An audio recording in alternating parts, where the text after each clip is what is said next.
Hello everybody, hope you're having a wonderful morning, afternoon, or evening, whichever part of the world you're in. Hi everybody!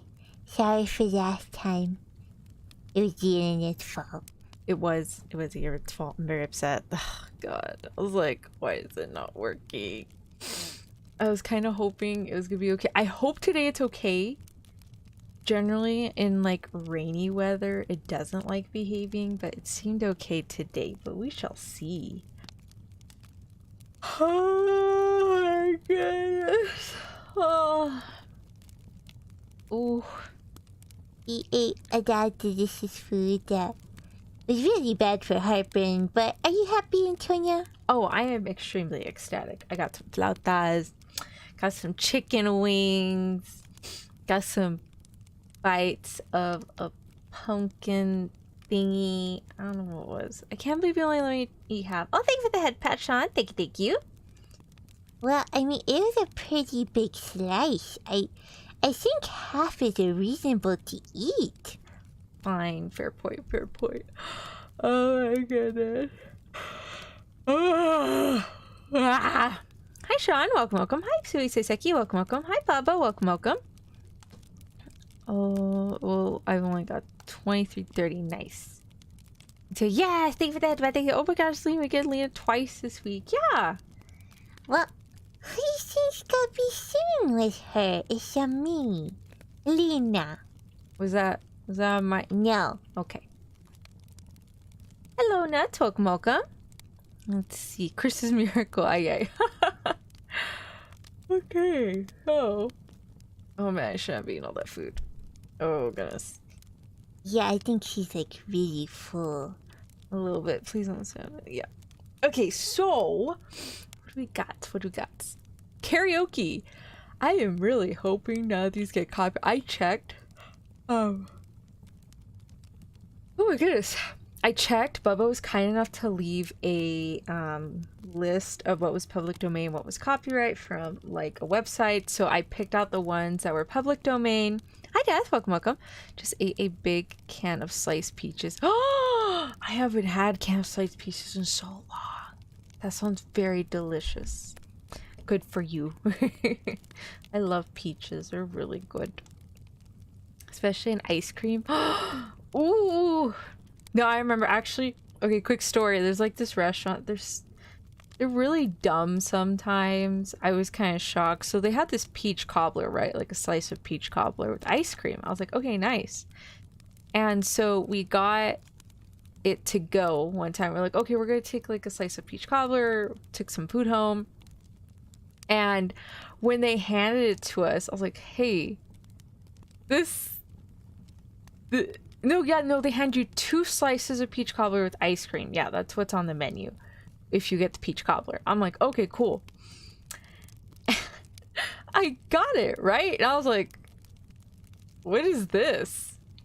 It was like half of one slice. And there was no ice cream. It was in the little tiniest container you can think of. I said, excuse me, employee. Hi, yes, we got the peach cobbler.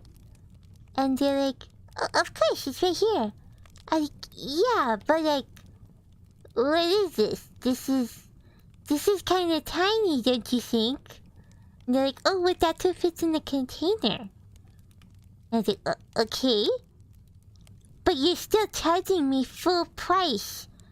On your menu, it says 2 slices with ice cream. And it's this much money.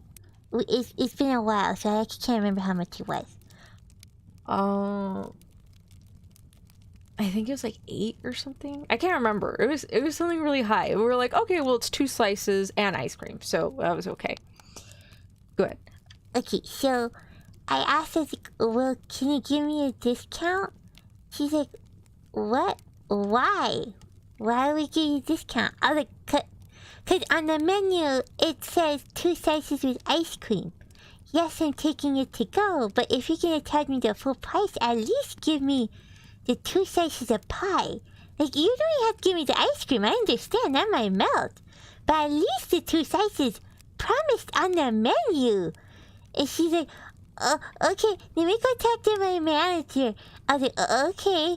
I mean, I'm not mad. I'm just saying, like, we've gotten it before.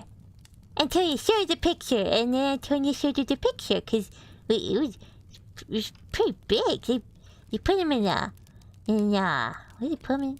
One of those giant glasses, or something. The ice cream, like one slice is in a giant glass, and with ice cream, and the other slice they put on a plate. It was a pretty good deal. So I was like, oh, okay, like, this is what we got. That's when we're here. And they're like, yeah, that's it. I'm like, okay.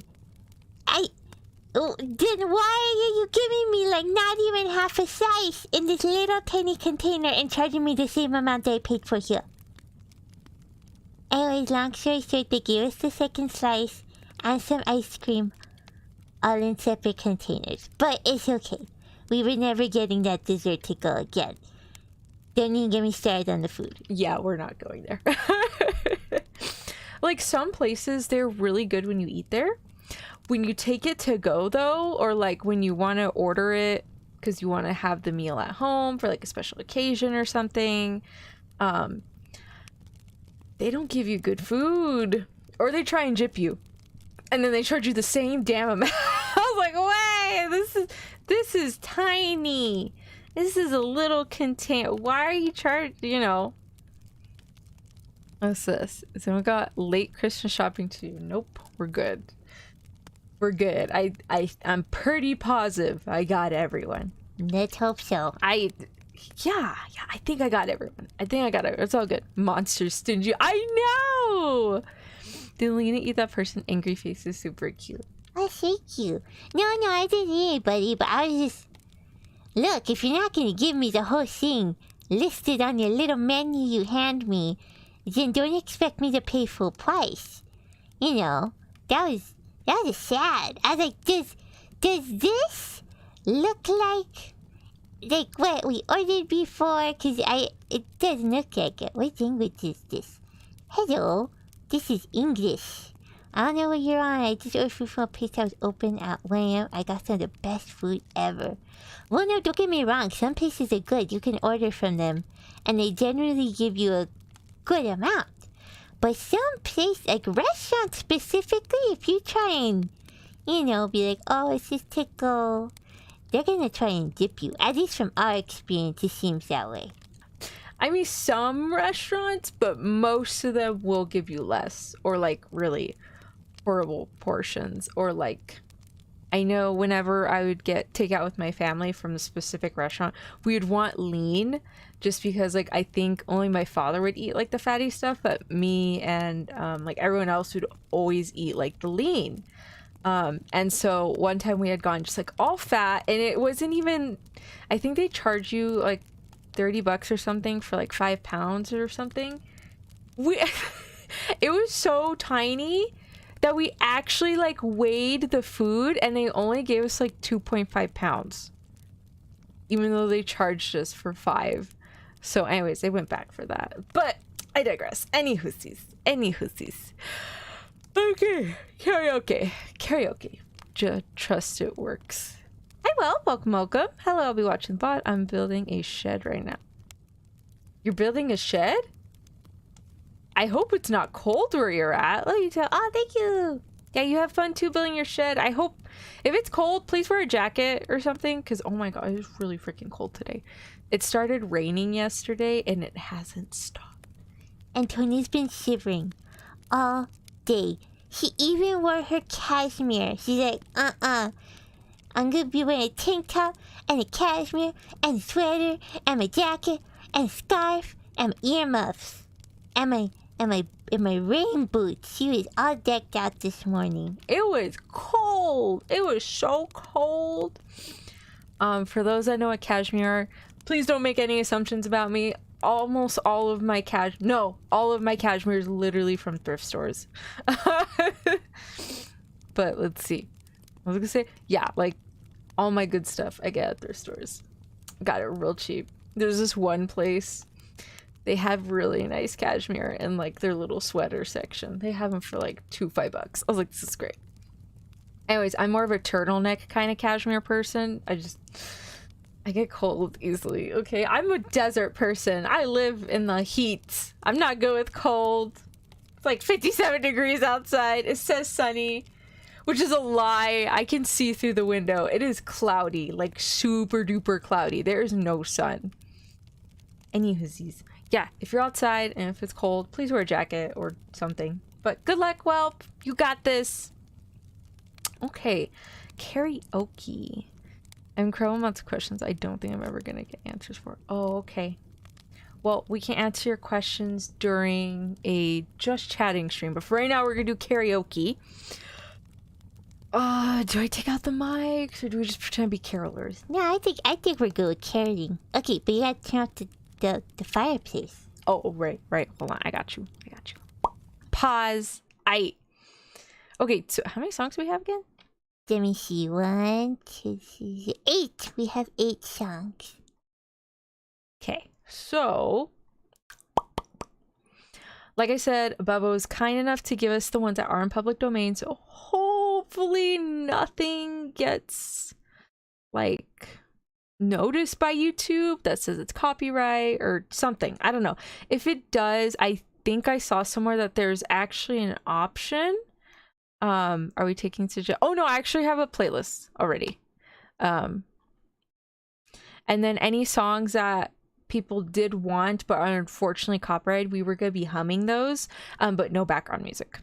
Wait, I have to see that's shorts weather. Also evening. Hi Jet, welcome. Hi Grocery Store, welcome. No, 50, anything below 60 is cold for us. Good luck with that and try not to go bonk by YouTube. I know. It should be okay. The ones I do have on the ones that we are going to be singing with background music, those are public domain. So there really shouldn't be any issues with those.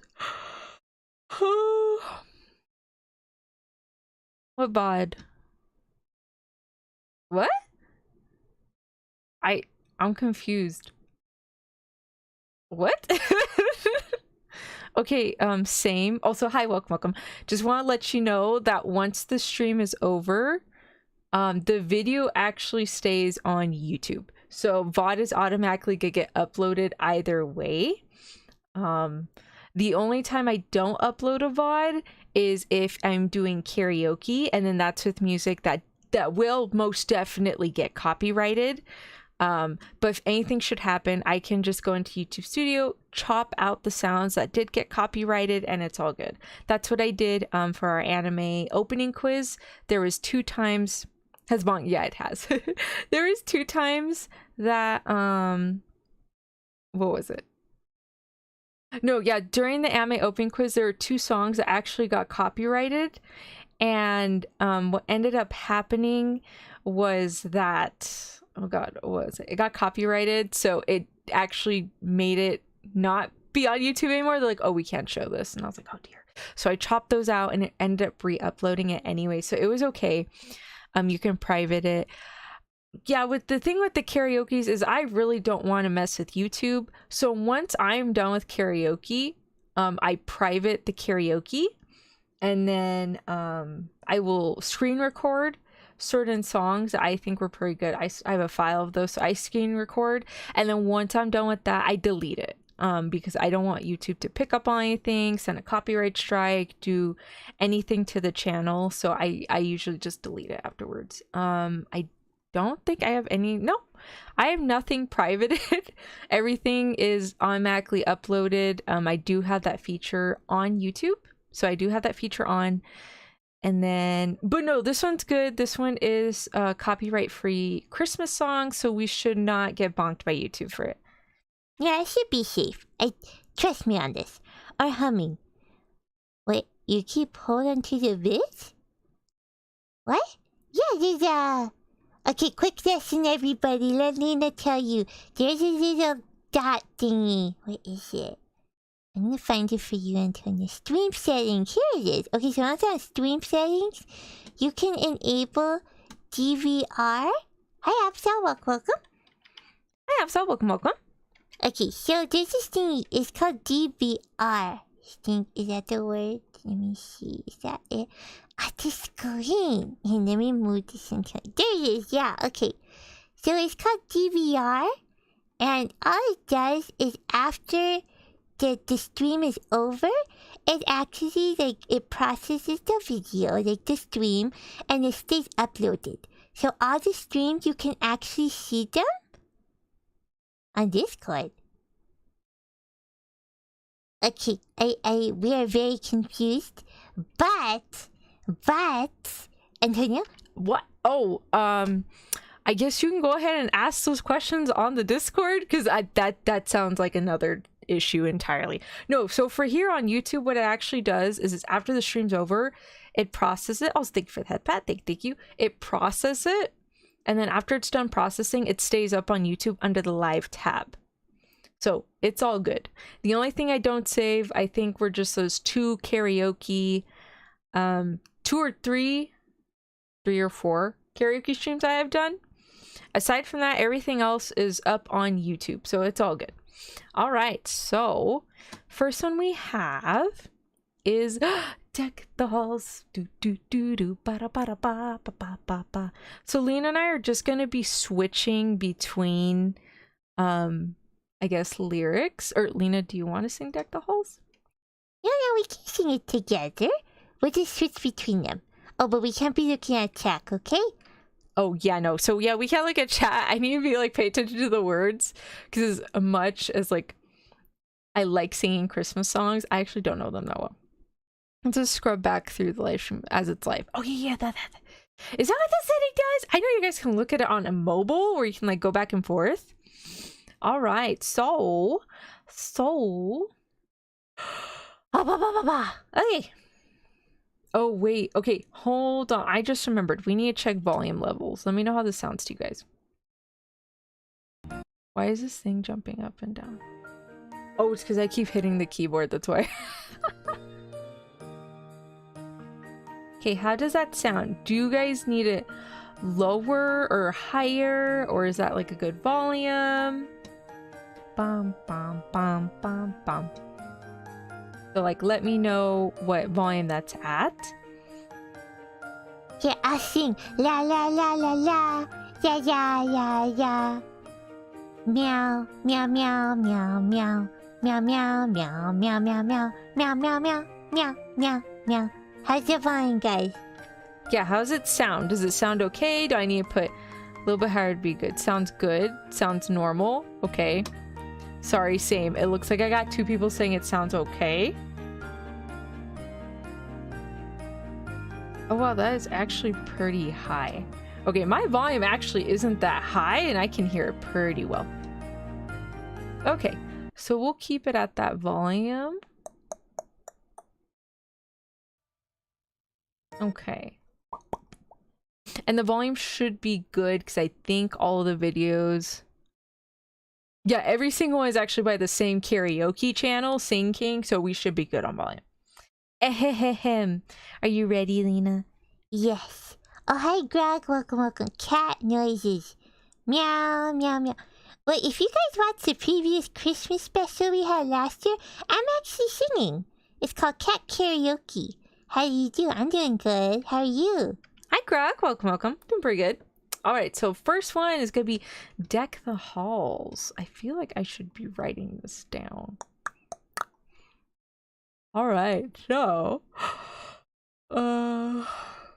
Christmas playlist. Okay. Sinking. I know. One Deck Halls. You'd be surprised how many of these songs are actually not that old. I thought they were pretty old. They're actually not that old. Okay. Deck the... Whoa, it's giant font. Okay. Is it Deck the... Okay, I was making sure I wrote down Deck the Halls. Ehehehem. Are you guys ready? I'm ready. Now we're just gonna have fun. You guys can sing along with me and Lena.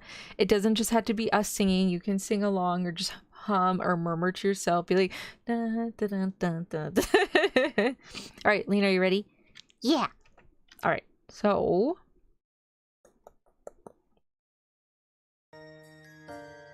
Bum, bum, bum, bum, bum, bum, bum, bum, bum, bum. Ba, ba, ba, ba, ba, ba, ba. Ba, ba, ba, ba, ba, ba. Deck the halls with boughs of holly.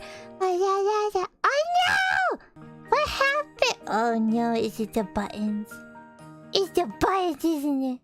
Uh-oh. Okay, I just realized that's why. What do you mean?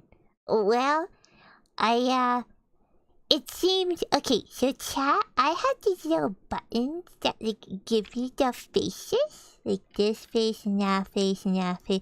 Apparently, when I click the buttons, it like moves it around on YouTube. So what we're gonna have to do is when Antonia's talking, my mouse is just gonna have to move, and you guys are just gonna accept it's going on. Yeah. Or I can just, who knows? Let's see. Can I? Is there like let me see. Oh, okay. So we're just gonna keep that one like that for now. Yes. Okay. Okay, cool. All right, so if you see Lina moving, that's just because that's how the audio thing interface works on this computer. Yes, okay. Absolutely very delicious cake. Lina made it. Okay, so deck the halls with boughs of holly. Is it bows or bow? I say bows. I could be wrong. It's okay. Bum bum bum bum bum bum bum bum. I also realize reverb is not on. Do do do do do do do ba da ba da ba ba ba da dum. Ahem. Pom pom pom pom pom. Do do do do. Okay. Ba ba ba ba. Do do do do. Deck the halls with boughs of holly. Ba ya ya ya ya ya ya ya ya. 'Tis the season to be jolly. Fa la la la la la la la la. Don we now our gay apparel. La la la la la la la la la. Georgia ancient Yuletide carol. Fa la la la la la la la la. Ba ba ba ba ba. Yeah. Oh. It's pausing. What's it doing? Wow. Oops. I pressed the button out of habit. My bad. No, don't push the buttons. Hold on. I'm holding your paws. Okay, I'm holding them. Don't touch the keyboard. Right. Sorry. I want to keep. I did it again. Why are you so strong? No. Okay, don't move your paws. Stay right here. Don't move. Just don't move. Okay. There you go. Never mind. Just stop moving your paws. Okay? Your paws, they're still. They're still. Okay. This is gonna take a while. Background dancer.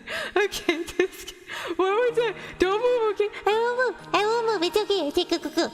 Okay. Deck the halls with boughs of holly. Fa la la la la la la la la. 'Tis the season to be jolly. Fa ya ya ya ya ya ya ya. Don we now our gay apparel. Fa la la la la la la la la. To the ancient Yuletide carol. Fa ya ya ya ya ya ya ya.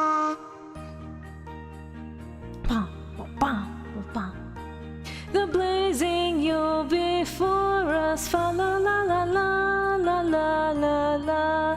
Take the harp and join the chorus.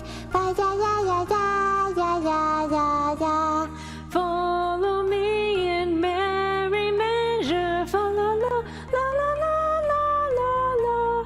While I tell of Yuletide treasure. Fa ya ya ya ya ya ya ya ya.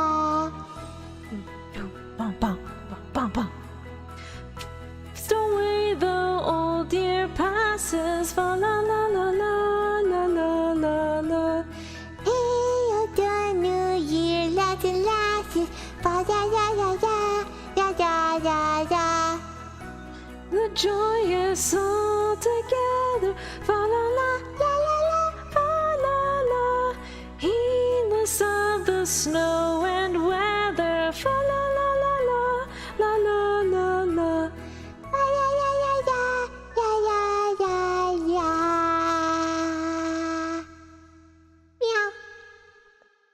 Meow. Whew.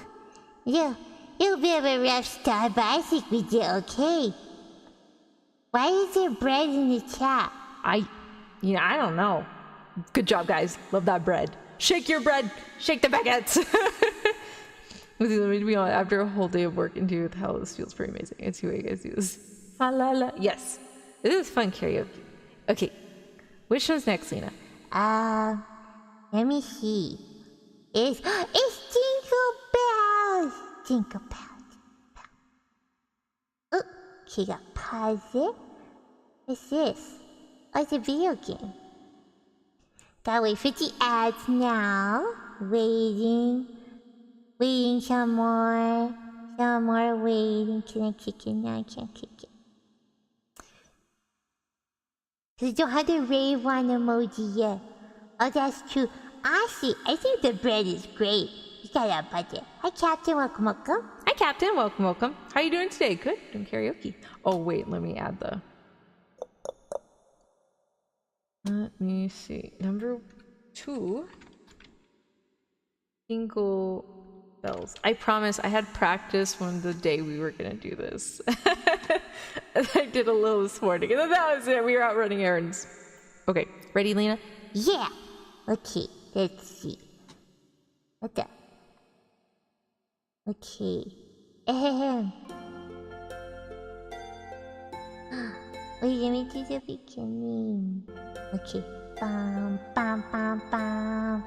Ba da da da da da da. Christmas tree, oh Christmas tree, you stand in splendid beauty. Oh Christmas tree, you stand in splendid beauty. Your branches green in summer's glow, and evergreen in winter snow. Oh Christmas tree, you stand in splendid beauty. Yeah. Meow, meow, meow, meow, meow. Meow, meow, meow, meow. Meow, meow, meow. Meow, meow, meow, meow, meow, meow. Are you freelancing? Yes. Christmas tree, oh Christmas tree, you stand in splendid beauty. Oh Christmas tree, you stand in splendid beauty. Your branches green in summer's glow, and evergreen in winter snow. Oh Christmas tree, you stand in splendid beauty. Yay! Yay! We did it!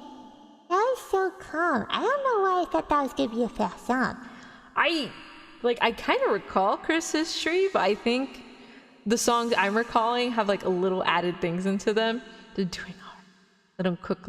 I said, let them cook flips the script. Nobody tells her it's the wrong song. Oh!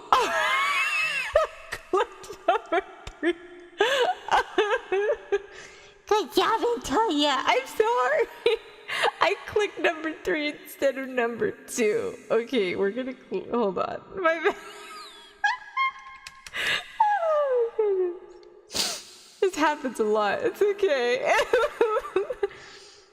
Oh, Christmas tree. Oh, Christmas tree.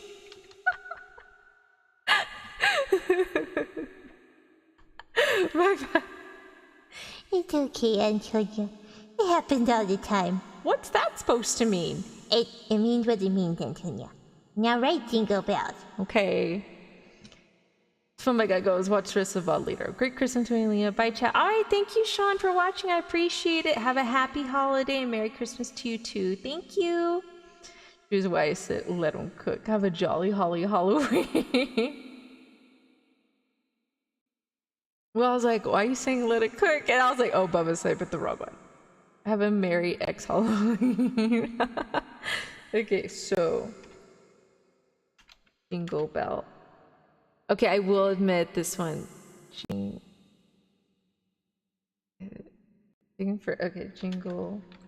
Bell. There we go. Jingle Bells? Is it Jingle Bells? It is Jingle Bells. Okay. All right. My bad. My bad. It's all good. It's all good. All right. So. Thinking.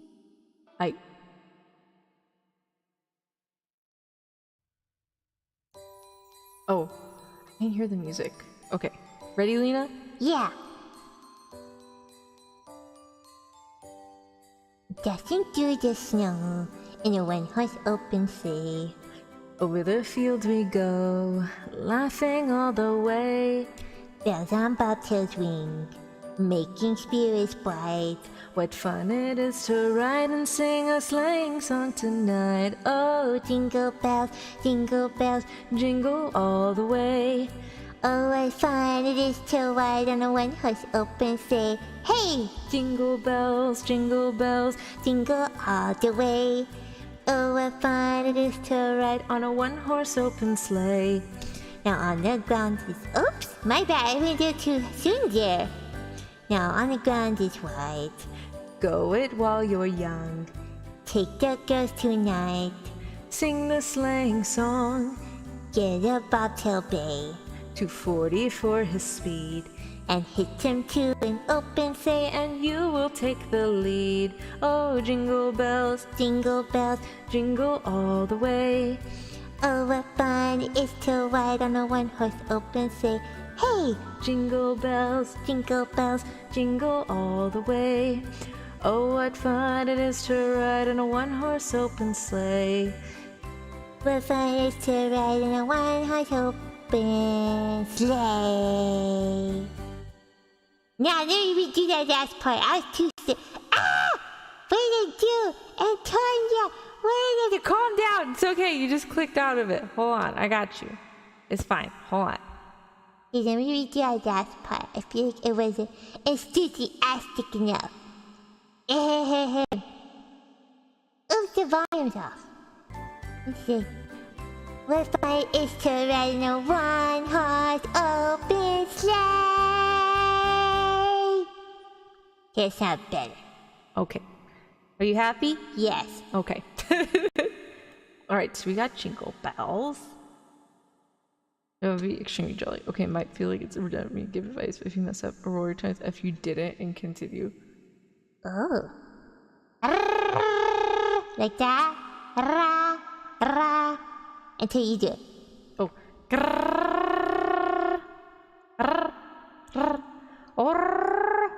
I don't know, I feel like the rolling my tongue would distract me. Distract me further. Alright, what is next? Okay, we got Oh Christmas Tree.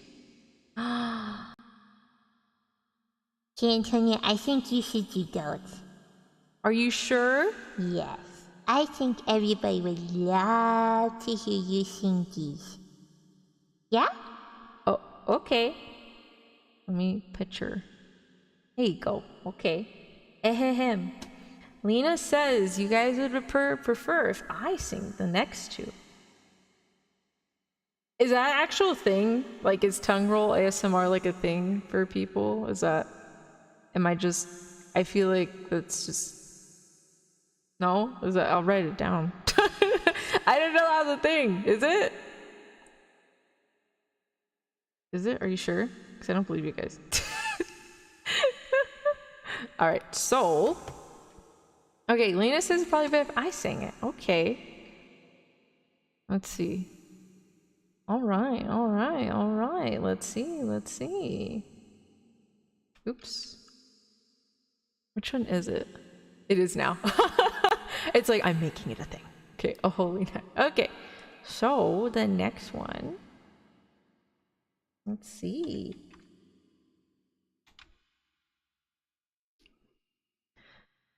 It might be tongue trill. Okay, cool. All right, so Oh Holy Night is next. And let me drink some water. All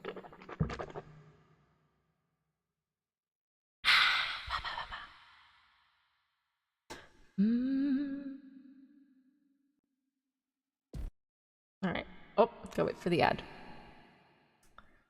3D. Ooh. Whoa. That's kind of scary. Anyways. Ha pa pa pa. We should. Okay.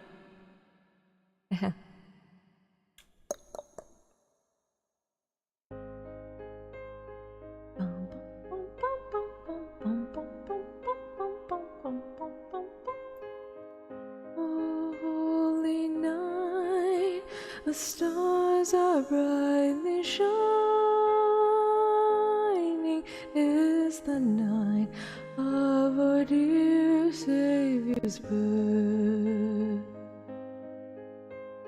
Long lay the world in sin and error pining, till he appeared and the soul felt its worth.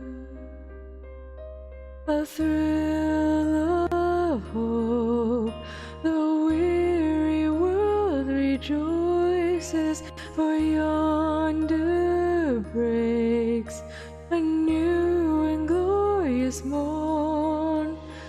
Fall on your knees. Oh, hear the angel voices. Oh, night divine. Oh, night when Christ was born. Oh, night divine.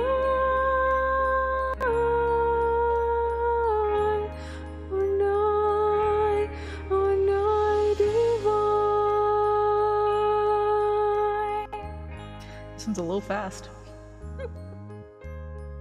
Oh, holy night, the stars are brightly shining. It is the night of our dear Savior's birth. Long lay the world in sin and error pining, till he appeared and the soul felt its worth. A thrill of hope, the weary world rejoices, for yonder breaks a new and glorious morn. On your knees, oh, hear the angel voices. Oh, night divine. Oh, night when Christ was born. Oh, night divine. Oh, night. Oh, night divine.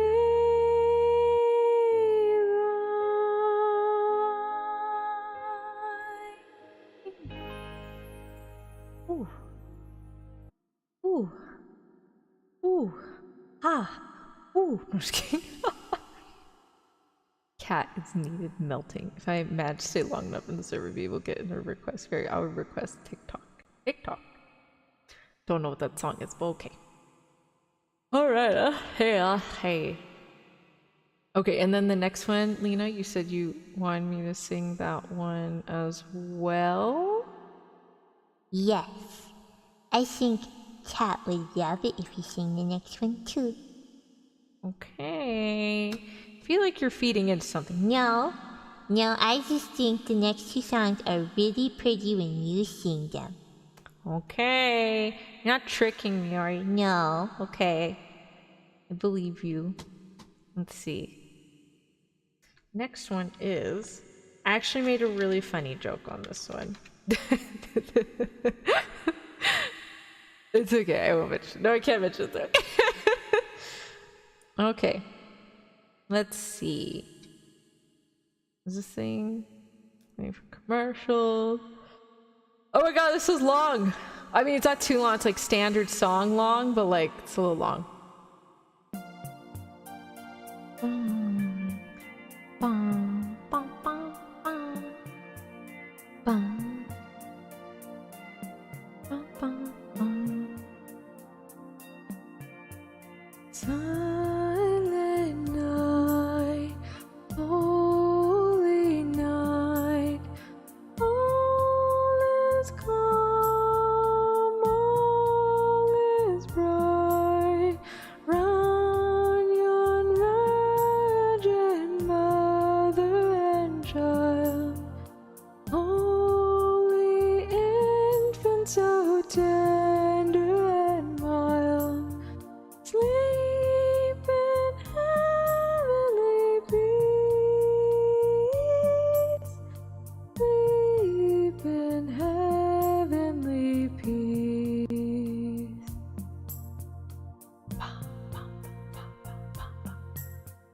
Silent night, holy night, shepherds quake at the sight, glory stream from heaven afar, heavenly hosts sing hallelujah, Christ the Savior is born, Christ the Savior is born.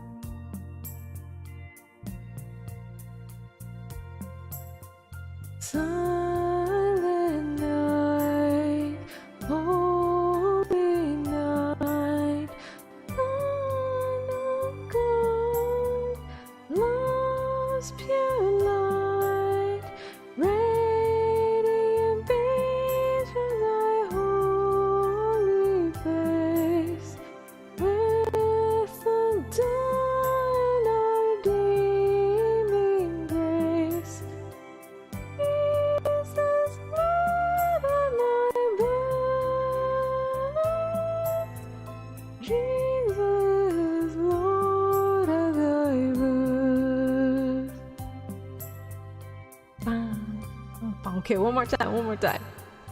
Silent night, holy night, all is calm, all is bright, round yon virgin mother and child, holy infant so tender and mild, sleep in heavenly peace, sleep in heavenly peace. Yay! Oh, it's been a while. I feel like, is it that one? No, it was another one, huh? No, you sing Oh Noel for a play for something. Oh, that's right. I remember. Oh my goodness. Anywhoosies. It was Santa Baby. It's too powerful. I cannot sing Santa Baby, unfortunately. That's got to be saved for like an unarchived karaoke. All right, let's see. All right, so we have 3 left, and this will be by me and Lina. Okay, so where's Nina's face? There you are, Lina. Hi. All right, so next one, wait, what is the next one? Okay, next one is the 12 Days of Christmas. I've actually heard like some slight different variations in a particular lyrics for this song. Oops. Of Christmas. All right, so hold on, let me check something real quick. Oh my goodness. Okay. All right. Ready, Lina? Yes. Okay, so thinking. Okay.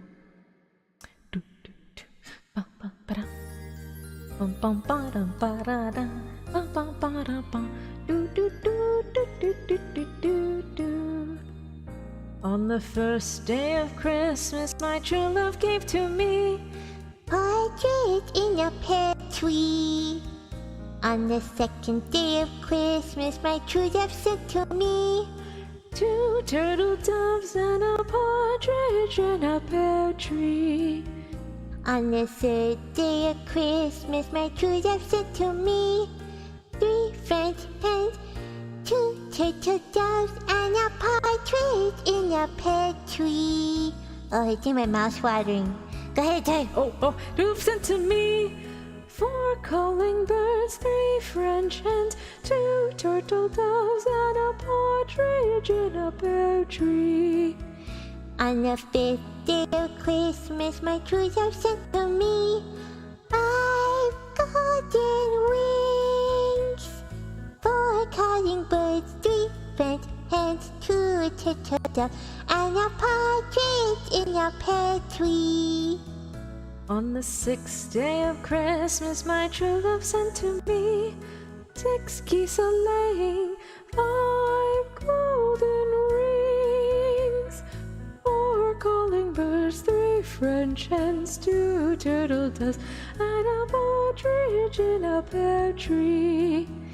On the 7th day of Christmas, my true love sent to me 7 swans a-swimming, 6 geese a-laying, 5 golden wings, 4 calling birds, 3 French hens, 2 turtle doves, and a partridge in a pear tree.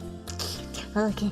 On the 5th day of Christmas, my true love sent to me 8 maids of milking, 10 swans a-swimming, 6 geese a-laying, 5 golden rings, 4 calling birds, 3 French hens, 2 turtle doves, and a partridge in a pear tree. On the 9th day of Christmas, my true love sent to me 9 ladies dancing, 8 maids of milking, 7 swans a-swimming, 6 geese a-laying, 5 golden wings, 4 calling birds, 3 French hens, 2 turtle doves, and a partridge in a pear tree. On the 10th day of Christmas, my true love sent to me 10 lords a-leaping, 9 ladies dancing, 8 maids of milking, 7 swans a-swimming, 6 geese a-laying, 5 golden rings, 4 calling birds, 3 French hens, 2 turtle doves, and a partridge in a pear tree. On the 11th day of Christmas, my true love sent to me 11 pipers piping, 10 lords a-leaping, 9 ladies dancing, 8 maids of milking, 7 swans a-swimming, 6 geese a-laying, 5 golden wings, 4 calling birds, 3 French hens, 2 turtle doves, and a partridge in a pear tree. On the 12th day of Christmas, my true love sent to me 12 drummers drumming, 11 pipers piping, 10 lords a-leaping, 9 ladies dancing, 8 maids a-milking, 7 swans a-swimming, 6 geese a-laying, 5 golden rings, French hens, 2 turtle doves, and a partridge in a pear tree. Oh my goodness. That was a little long. Whoa. There you go. Whew. Oh, what the? What are they doing? Oh. Whew. Whew. Whew. How was that? I think really good. My mouth is watering for a second job. That's a lot of birds. I really wanted those birds. Lina, no. Lina, no. The birds are very good. Oh, look at some more.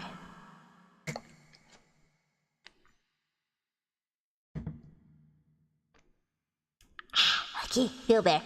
Good? Okay. No more drooling, please. I'm trying not. Okay. I don't think the other songs have anything to do with like birds, so we should be good. Oh, okay, to move to the next one. All right. So the next one, there's a dog chew toy that's a pickle with a Santa hat. Okay. All right. All right. Okay. Wait. Okay. Bum, bum, ba-dum, bum, bum, bum, bum. Bum, bum, ba, bum, bum, bum, bum. You know, I'm not too sure, but like when we were practicing it, Lina realized there was a lot of birds and her mouth kept watering a lot. I was kind of hoping she would avoid it this time. Yeah, no, it sounded so delicious, I couldn't. Up on the house. Do, do, do. Bum, bum. Mm-hmm. Mm-hmm. Bum, bum. Wouldn't know. Bum, bum, bum. Okay. Ready, Lina? Yeah. Okay. Bum, bum, ba, bum, bum, bum, bum, bum. Ba, ba, ba. Up on the housetop, reindeer's paws. And a jump to Santa Claus. Down through the chimney with lots of toys. All for the little ones' Christmas joys. Oh, oh, oops. Oh, oh, who wouldn't go? Oh, who wouldn't go? Up on the housetop, Kick, kick, kick. down through the chimney with good Saint Nick. First comes, oops, I said too early, my bad. First comes the stocking of little Nell. Oh, dear Santa, fit it well. Give her a dolly that laughs and cries, one that will open and shut her eyes. Oh, who wouldn't go? Oh, who wouldn't go? Up on the housetop, click, click, click. Down through the chimney with good Saint Nick. Okay, I'm gonna wait for the yellow this time. Okay, waiting some more. Okay, soon. Next comes the stocking of little Will. Oh, just see what a glorious fill. Here is a hammer, lots of tacks. Also a ball and a whip that cracks. Oh, who wouldn't go? Oh, who wouldn't go? Up on the housetop, Click, click, click. Down through the chimney with good Saint Nick. on the housetop, click, click, click. Down through the chimney with good Saint Nick. Yeah. Getting the ho mixed up. These gaps during turn, I don't remember either. I waited for the yellow. Yeah, we were waiting for the yellow to light up. We're like, this is kind of a slow uptown.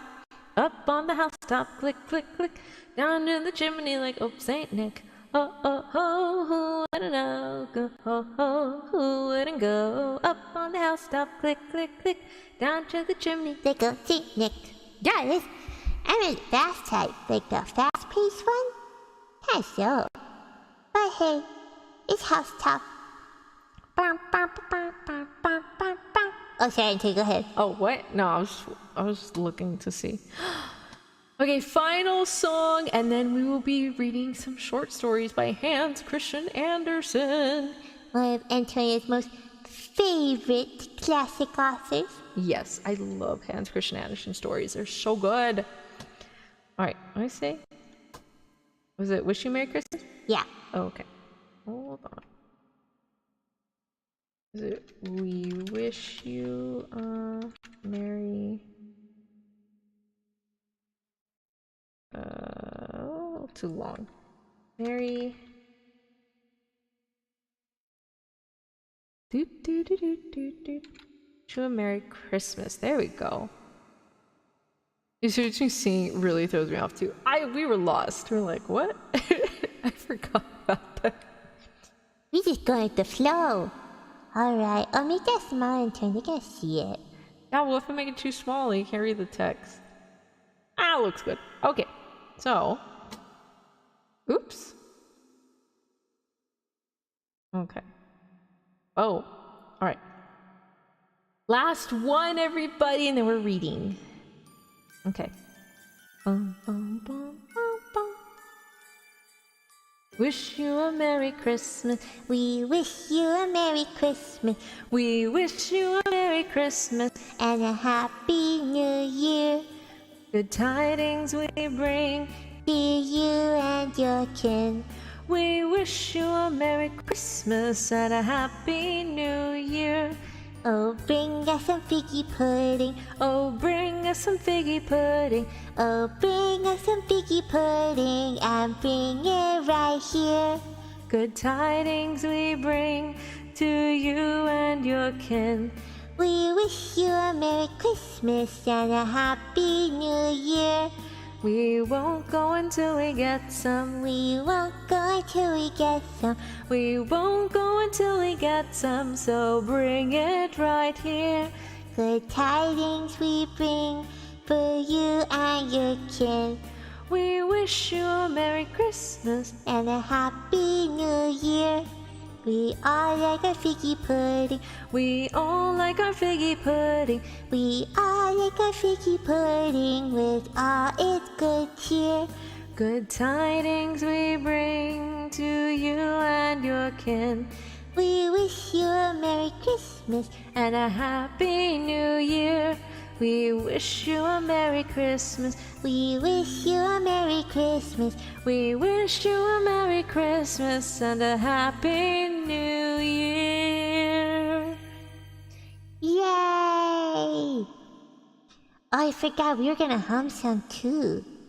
Is it sound for figgy pudding?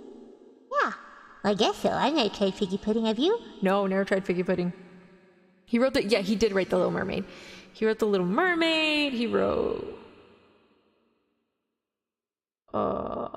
Ice Queen. There's a lot. Anywhoosies. Let's see. I forgot. Okay, so there were some songs that we were gonna hum. I screenshotted them, I think. Hold on. I know Santa Baby, All We Want for Christmas. And then there was one that Bubba suggested. Lina, do you want to hum that one? Sure, I can hum that one. Let me look it up. Ahem. Oh wait, hon, let's mute it real quick. Okay, desktop is muted so we do not get in trouble. Good for us, good for us. Alright, so I think there is something. Ah, there it is. I see you now. Ahem. Actually, I'm gonna do my cat karaoke for this one. So we're gonna do cat karaoke for this one. Antonia's gonna hum for hers. Okay, ready? Alright, let's see. Meow. Meow, meow, meow, meow, meow. Meow, meow, meow. Meow. Meow, meow, meow, meow, meow. Meow, meow. Meow, meow, meow. Meow, meow, meow, meow, meow, meow, meow. Meow, meow, meow. Meow, meow. Meow, meow, meow, meow, meow.